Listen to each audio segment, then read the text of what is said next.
All right, as you can tell, I don't really need to move around to get her attention out in public anymore. Most normal people, I feel like they're good at teaching commands and tricks, but where they kind of fall apart is they don't do enough exposure and management. So right now I've taught her no commands. All we're doing is just exposure and training her engagement. So I'm just standing here. If she looks at me, I'm gonna reward. Good. I did add one more word to her list now though. She knows her 2 reward words, and I also started teaching her her name. So dog is walking by, she doesn't care, good. I think on the last video when we came out here, I was dancing around a lot, kind of moving around, so she would like chase me and want to engage with me. Now she doesn't really need any help. I'm just standing here. Good.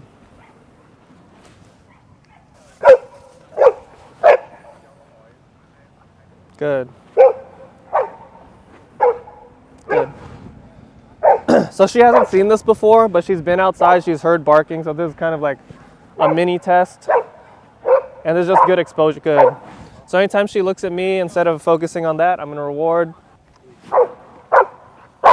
Good.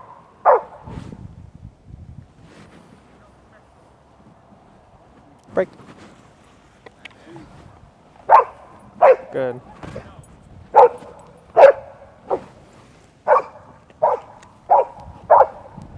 And as you can see, I really was not talking to her at all. I try not to talk to the dog. I want them to kind of figure things out on their own, and I'm just giving them feedback. I'm gonna reward what I like, and I'm gonna prevent what I don't like, but there's really nothing she can do bad here except eat leaves off the ground, but I would just pull her out with a leash. Big truck is going by, so she's weird about that. Good. Good. But you also see how she's a little weird with the big truck, but I'm not going over there and like cuddling her and telling her it's okay, because I don't want to reinforce that behavior, right? To us, we think we're comforting them, but to them, they might think they're being rewarded for being scared, and they're gonna be more scared later on because they think you're gonna come over and hug them and whatever. Good. So I wanna make everything not a big deal. I'm just here giving you food. Anything else going around does not matter. Good. And she's only 5 months. Good. But that's why I rather work on exposure and engagement before commands, because if a dog is like this and they don't care about everything, teaching everything else is going to be way easier. And I might be having her for at least 2 to 3 months, so I'm taking my time with it. This is how I would train my own dog. Obviously with the client dog, when there's different goals and they're at a different level, you have to start them where they're at. But since she's basically almost a fresh dog, I'm just going to do straight exposure and engagement and management. Good. I have started luring her into a down, so she could, let's see how she does. Good. Good. And see how I'm not using the verbal word for this position yet, because I don't think she's that good at it, but I started showing her a little bit of a stay without using any verbal. All I'm showing is that she knows if I'm over here, good, and then I'm gonna come back and reward. Good. See how I'm still not really talking to her. All I did was lure her into this position, and then now I'm just telling her good and coming back and rewarding. Good. The only time she should get up is if I tell her the B word or if I call her name. Good. All right, some people name this command way too soon when the dog doesn't know how to hold it yet, and that kind of sets them up for failure because you're gonna water it down as you keep telling them the word and then keep popping up. Good. I don't wanna name it until I know they can already stay there. Good. And she's not bad at it either. She's pretty good. Oops, I said the word. So she got up there, and all I'm gonna do is just reset her. Good. You are just a baby doggy.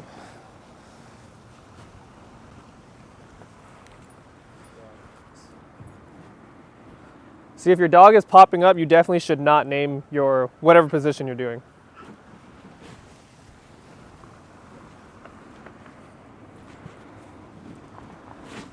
Hey, you've done that before.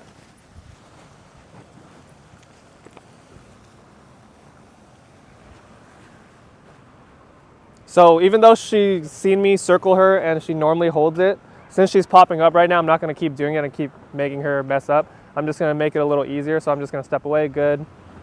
Reward. Good.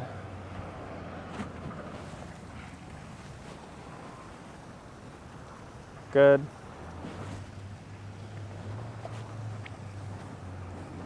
And remember, for beginner dogs, we're going to release from up close. Break.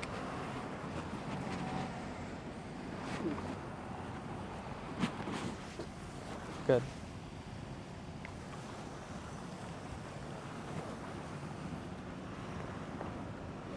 Good.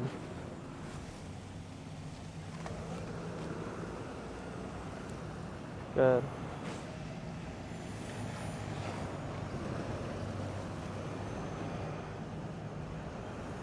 Good.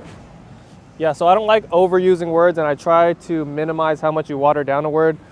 A lot of people, they start naming the position, they start telling them to stay, wait, whatever. You really don't need that. You just need to reinforce your continuation marker, which is good, and show them when to be released.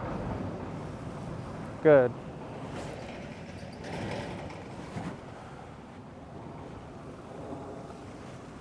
Good.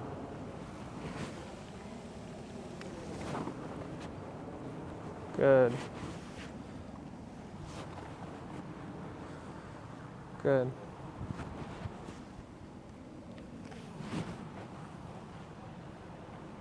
Good.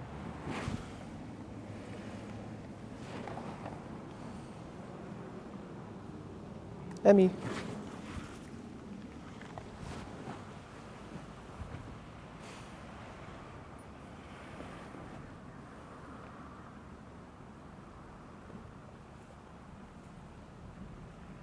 And if you're wondering how she's able to do this at such a young age, it's because we do this like 3 times a day, every single day. We obviously didn't start out in this location. We started at home first and then slowly built it up. So she's eating something off the ground. I'm just pulling off with the leash. If you let them grab the stuff off the ground, they're gonna find out that they can take those opportunities. So you wanna make sure you're always watching your dog, especially if they're a puppy, and make sure they are not able to get that. Good. Show that you have better stuff than the ground. Anyways, yeah, so we've done this 3 times a day, every single day since I've got her. We didn't start out in this super public area. We started off like backyard, front yard, neighborhood, all that, and just slowly built it up until we got here. Good. I mean, right now it's super quiet, but it's still like a public plaza, which some dogs would struggle with. Good.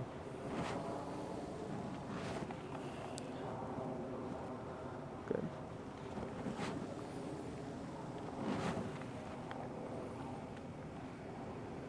Break.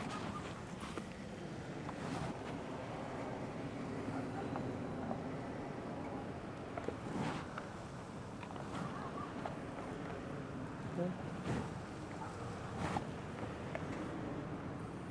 Good.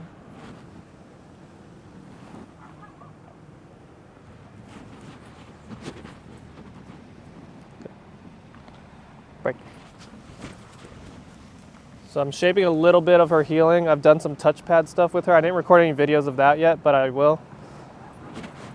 So she could flip into her heel. Good. Break.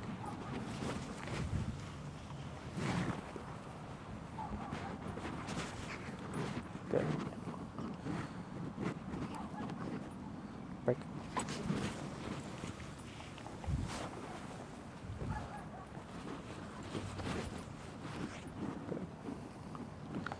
Break.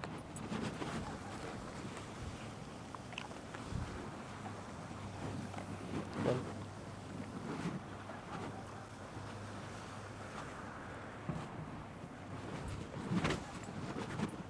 Good. Break.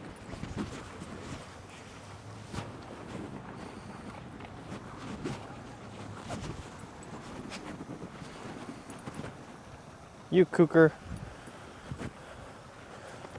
All right, so another thing that I like doing when I bring my dogs out, and I want to make sure I don't put too much leash tension on them, because I want leash tension to be very meaningful later on, like your leash pressure, leash communication, or whatever. I'll pull up my car, it's literally right behind the camera right there, and I'll walk the dog backwards to this area so I don't have to pull them on the leash at all. So I would literally be walking with them like this, like feeding as we walk, just so I don't apply any leash pressure. Because when I apply leash pressure, it means I want you to do something different, or maybe you're doing something wrong. Like for example, when she was trying to eat something off the ground, I pulled her up because I want her to know that leash pressure means I need you to do something else. When the leash is loose, you are good, so I don't want to water down the leash pressure. So if I got to walk you out to this field from my car, we're walking backwards. We're going to look stupid, but we're going to look stupid together. But in the long run, you're going to make your leash pressure way more effective. It's like when you tell your dog no. If you keep telling them no over and over again and you're not producing any result, it's just going to water down that word and become less meaningful. So I want to make sure everything that I say or do is meaningful. Like right now, when I'm saying all these words to the camera, she knows it means nothing because it produces no result.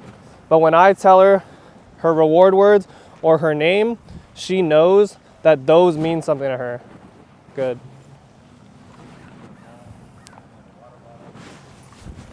Good. And I'm really just trying to get her to learn how to move correctly first, because I care about that stuff, but not everybody does.